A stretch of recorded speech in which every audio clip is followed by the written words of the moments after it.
We're at this church that's been turned into a support center here in Dauphin, Manitoba. It's not yet opened its doors this morning.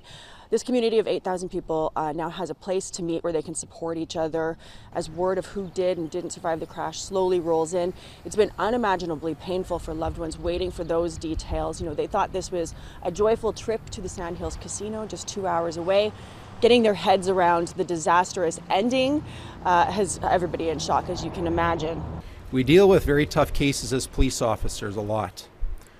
However, unfortunately, death on this scale is never normalized for us. However, we have to kick into operational gear right away, thinking about what do the families need, what do the investigators need, and what needs to be done here and what needs to be a priority. But that doesn't mean we're not feeling the pain with you. Investigators told us yesterday that the immediate death toll was 15 people, and another 10 people were hospitalized with varying degrees of injuries. But that number, of course, could very well rise today and in the days to come. Folks here, of course, will be praying that that is not the case. A code orange was called here at Health Sciences Center and in the Prairie Mountain Health region. This is one of 4 hospitals where crash victims were sent by first responders. RCMP say they headed to the scene of the crash just before noon at the intersection of Highway 1 and Highway 5. They say the bus was traveling south on Highway 5 and had already crossed the westbound lanes of the twin Trans-Canada Highway.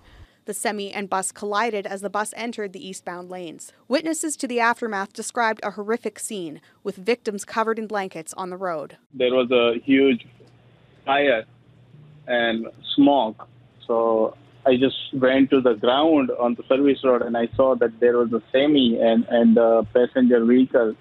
They got collision and the passenger vehicle was on fire.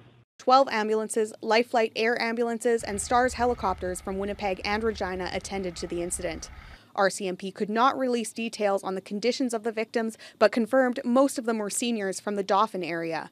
They say roads appeared clear at the time of the crash. Major Crime Services has taken over the investigation. In a statement, Premier Stephenson said, "Our hearts are broken and our thoughts are with the families and loved ones of all the lives impacted by the horrific and devastating tragedy near the town of Carberry." Flags at the provincial legislature and in the city of Brandon have been lowered to half-mast. RCMP say they're in contact with investigators who helped in the Humboldt Broncos crash in 2018 and that the investigation will be a lengthy one.